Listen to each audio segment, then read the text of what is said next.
여러분은 얼굴이라고 하면 어떤 이미지가 떠오르십니까? 아무래도 거울에 비친 자신의 얼굴이나 가족의 얼굴 또는 현재 사랑하고 있는 연인의 얼굴일 것입니다. 그렇다면 우리는 얼굴을 통해서 무엇을 보고 있는 것일까요? 우리가 얼굴 속에서 읽어내려고 하는 것은 무엇일까요? 얼굴과 관련해 가장 많은 이야기를 들려준 사람은 프랑스의 철학자 레비나스입니다. 레비나스는 얼굴의 가장 진실한 모습은 모든 맥락에서 벗어나 있다고 말합니다. 레비나스에 따르면 우리가 마주보고 있는 얼굴은 그 사람이 차지하는 사회적인 위치나 입고 있는 옷차림 또는 자기를 표현하는 방식과는 관계가 없습니다. 우리는 흔히 사람들을 사회적인 맥락 안에 위치 지우고 그 위치에서 그 사람을 평가하거나 바라봅니다. 예를 들어 내 앞에 있는 사람이 사회적 지위가 대학생일 경우 우리는 대학생이라는 그 사람의 신분에 맞추어 그의 행동을 평가하고 대화를 나눕니다. 그리고 우리 앞에 있는 사람이 이전에 한 번도 본 적이 없는 낯선 사람이라면 그 사람이 입고 있는 옷차림과 말투, 행동에 대한 관찰을 통해서 나와의 관계를 설정하려고 합니다. 일상적으로 우리가 타인과 맺고 있는 관계는 이런 관찰과 평가를 통한 것입니다. 이런 방식의 얼굴은 내 눈에 보이는 것이 무엇인지, 내가 그 사람에 대해 알고 있는 것은 무엇인지가 그 사람 자체보다 훨씬 중요한 위치를 차지합니다. 그런데 레비나스의 말처럼 얼굴이 이런 사회적인 맥락을 완전히 배제한 어떤 의미라면 관찰하고 평가하는 방식은 내 앞에 있는 사람의 얼굴을 진정으로 대면하고 있는 것이 아닙니다. 우리는 단지 타인을 시장에서 사고 파는 물건처럼 이리저리 관찰하고 관계를 맺을 만한 가치가 있는지 없는지 계산하고 있는 것입니다. 그렇지만 인간은 결코 상품이 아닙니다. 인간은 살아서 숨을 쉬고 있는 한 결코 인간으로서의 존엄성과 권리를 잃어버릴 수 없습니다.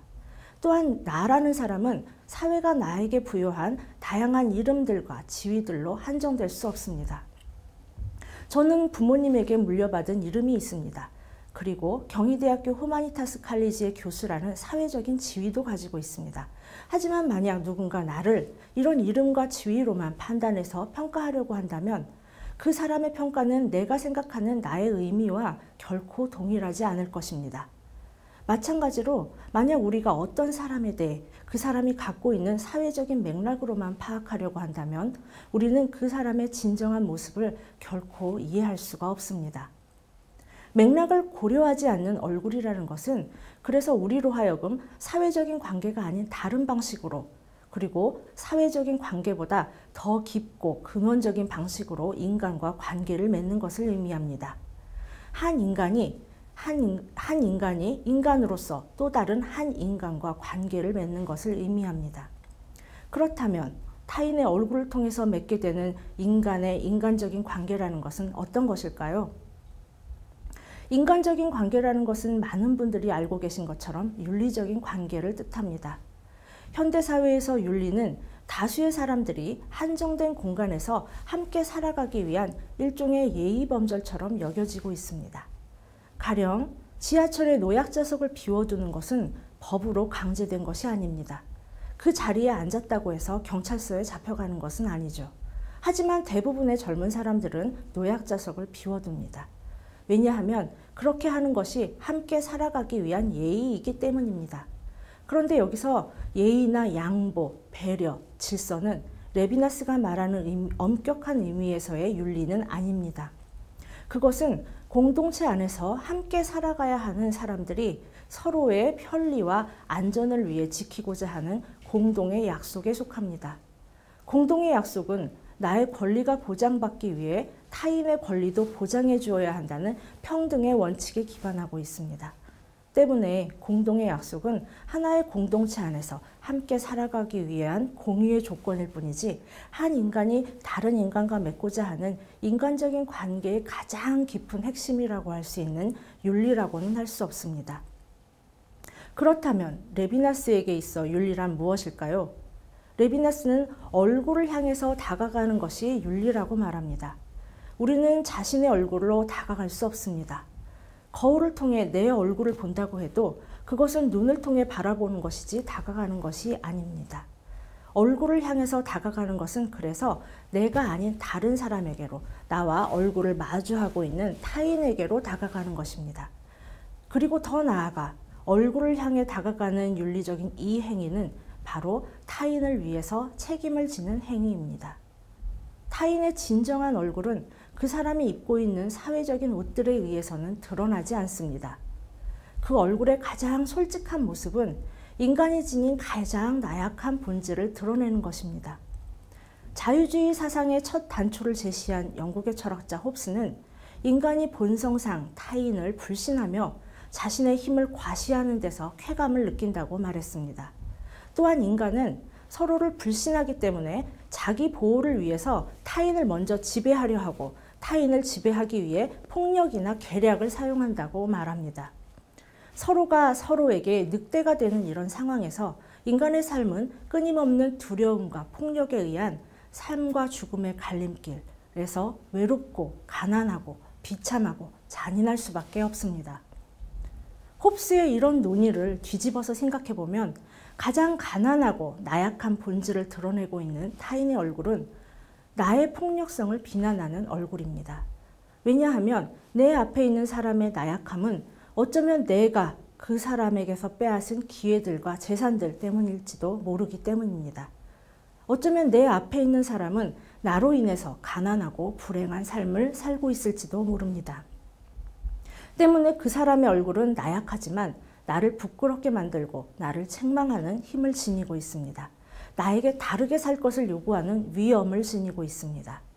만약 내가 얼굴이 전달하는 이런 비난과 질책으로부터 도망을 친다면 나는 마음의 저 밑바닥에 끊임없이 남아있는 죄책감으로부터 벗어날 수가 없습니다. 책임감을 회피하기 위해 있는 힘을 다해서 사람들로부터 도망을 친다고 해도 이런 죄책감은 우리 마음속에 모든 것을 기억하고 있는 양심까지 속일 수 있는 것은 아닙니다. 그렇다면 도망치지 않고 책임을 진다는 것은 무엇일까요? 책임이라는 것은 자신이 행한 행위에만 책임을 지는 것이 아닙니다. 진정한 책임은 타인의 얼굴에서 드러나는 가난함과 헐벗음에 대해 책임을 지는 것입니다. 책임은 나라는 사람이 가지고 있는 능력과 자산을 고려해서 적당한 수준으로 남을 배려하는 것이 아니라 나를 고려하지 않고 전적으로 다른 사람을 위해서 생각하고 판단하고 행동하는 것을 의미합니다. 레비나스에게 윤리와 책임이라는 것은 전적으로 타인을 위해서 내가 가진 모든 것을 내어주는 것을 의미합니다. 이런 점에서 레비나스의 책임은 평등성의 원칙을 갖고 있지 않습니다. 그것은 내가 더 이상 내어주는 것이 없을 때까지 나의 죽음까지도 타인을 위해서 내어주는 것을 의미합니다. 타인을 나와 동등한 사람이 아니라 높은 사람으로 섬길 것을 요구합니다. 윤리와 책임이라는 것은 사회화되기 위한, 공동체를 유지하기 위한 일종의 계약도 아니고 질서를 유지하기 위한 규범도 아닙니다. 그것은 이 모든 조건들보다 앞서서 선행되어야 하는 한 인간의 다른 인간에 대해 가져야 하는 인간적인 의무입니다. 오늘날 우리의 삶을 근거짓고 있는 자유주의 사상은 평등의 원칙을 깨트리지 않는 한도 내에서 최대한의 개인의 자유를 보장하고 있습니다. 그리고 어느 누구도 침해할 수 없는 이런 개인의 자유는 바로 자신의 신체와 재산을 보존하고 소유하고 마음대로 사용할 수 있는 권리입니다. 비약해서 말하자면 나의 자유는 소유물을 획득하기 위해 나의 신체를 사용할 수 있는 권리이며 그렇게 획득된 소유물을 타인들로부터 빼앗기지 않을 권리입니다. 이것은 인간에 대한 우리의 이해가 소유하는 것에만 초점이 맞춰져 있으며 소유 양식으로서의 실존만을 강조하고 있음을 뜻합니다. 여기서 홉스를 한번 연결시켜 봅시다. 소유 양식으로서의 실존은 내가 가진 소유물을 지켜야 하기 때문에 타인을 언제든지 돌변할 수 있는 잠재적인 도둑으로 간주합니다. 소유를 기반으로 하는 자유와 평등은 타인을 신뢰하기보다는 의심하게 만들고 타인에게 책임감을 느끼기보다는 경계하게 만듭니다.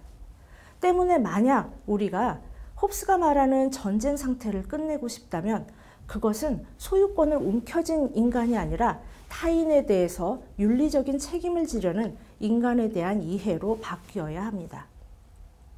물론 레비나스의 이런 이야기들은 일상에서 적용하기가 상당히 힘듭니다. 책임이라는 것을 이렇게 가혹할 정도로 엄격하게 규정한다면 현대인들 중에서 스스로 책임을 지려고 할 사람은 아무도 없을지도 모릅니다. 하지만 우리는 여기서 왜 레비나스가 윤리와 책임을 강조했는지 한번 생각해 볼 필요가 있습니다. 레비나스는 리투아니아의 한 유대인 집안에서 태어났습니다. 그리고 독일의 나치가 유럽을 점령했을 때 그의 가족들은 유대인이라는 이유로 모두 아우슈비츠에서 사망을 했습니다. 당시 레비나스는 프랑스에서 철학을 공부하고 있었습니다. 유학생 출신으로 전쟁에 참여했지만 다행히도 무사하게 돌아올 수 있었습니다. 전쟁이 끝난 후 레비나스는 가족들이 모두 사망했다는 소식을 듣고 큰 충격을 받습니다. 자신이 공부하고 있는 철학에도 회의가 들기 시작했고 인간이라는 존재에 대해서도 깊은 실망을 했습니다. 수천 년 동안 인간은 가장 훌륭한 학문으로 철학을 손꼽아 왔습니다. 인간의 가장 고귀한 본질과 의미가 철학에 들어있다고 믿어왔습니다. 그런데 정작 아무 죄도 없는 한 인간이 다른 인간에게 죽임을 당할 때 이런 고상한 철학은 아무런 소용이 없었습니다. 이런 깊은 회의 이후로 레비나스는 철학의 방향을 바꾸어 놓았습니다. 기존의 철학이 윤리학을 하나의 분과로 취급해왔다면 레비나스는 바로 이 윤리학이라는 바탕 위에 철학을 세워놓은 것입니다. 인간에 대해 말하는 철학은 그래서 레비나스 이후로 홀로 있는 인간이 아니라 함께 있는 인간을 고민하게 되었습니다. 함께 존재하기 위한 철학은 홀로 살아가는 인간을 위한 철학보다 어려운 길입니다. 하지만 레비나스의 경험이 보여주는 것처럼 이 어려운 길은 우리가 반드시 가야만 하는 긴급하고도 절박한 길입니다. 자, 그럼 이제 마지막으로 여러분에게 한 가지 질문을 던지면서 마치도록 하겠습니다. 여러분은 가장 솔직하고 꾸밈없이 자신을 드러내는 타인의 얼굴을 바라본 적이 있습니까? 다른 사람의 시선을 의식한 표정이나 치장 너머에 있는 인간의 얼굴을 보려고 한 적이 있습니까? 감사합니다.